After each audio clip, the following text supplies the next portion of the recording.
আসসালামু আলাইকুম রহমতুল্লাহ। এই যে আমাদের মধ্যে এত মতানৈক্য, এত ভিন্নতা, এগুলো কি আসলে দূষণীয়? আমার কাছে মনে হয় যে না, এগুলো আসলে দূষণীয় না।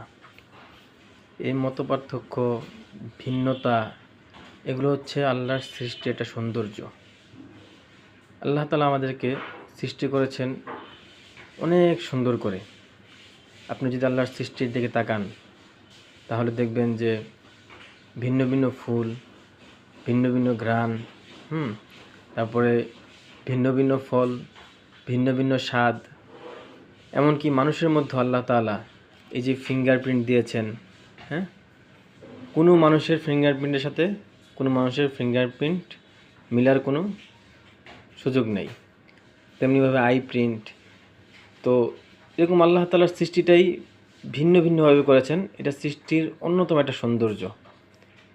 তো এত ভিন্নতার মধ্যেও মানুষের মধ্যে মনের বা মতের মিল থাকবে, এটা কিছুটা অসম্ভব। তো এই যে মনের অথবা মতের ভিন্নতা বা মতবিরোধ আমাদের মধ্যে আছে, এটা আমার কাছে মনে হয় যে এটা সৌন্দর্য একটা।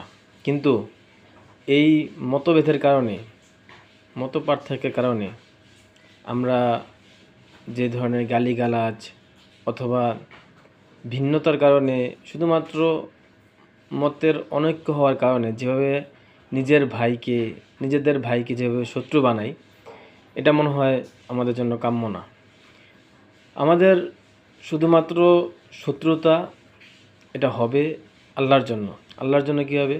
ঈমান আকীদার প্রশ্নে আমরা সেখানে অবশ্যই কঠোরতা করতে হবে আমাদের। কিন্তু শুধুমাত্র এই যে আমাদের রাজনৈতিক আলাপ বা রাজনৈতিক মতপার্থক্যের কারণে আমাদের নিজেদের মধ্যে, বিশেষ করে আমরা যারা ইসলামী রাজনীতির সাথে সংশ্লিষ্ট, তাদের উদ্দেশ্যেই বলা যে আমাদের রাজনৈতিক মতপার্থক্যের কারণে আমরা যেভাবে গালিগালাজ দিয়ে একবার বিতর্কিত করে যেভাবে আমরা অন্যের সমালোচনা করি, এটা আমার কাছে মনে হয় যেন ঠিক না।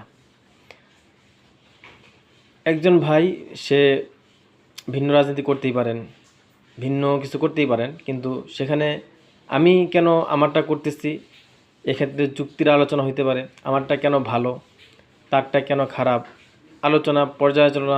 পর্যায়ের আলোচনা হতে পারে।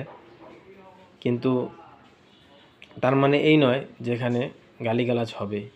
তো বিশেষ করে এই যে ফেসবুক আমাদেরকে যেই গালির ট্রেন্ডিংয়ে নিয়ে যাচ্ছে, এখান থেকে আমাদের ফিরে আসা উচিত।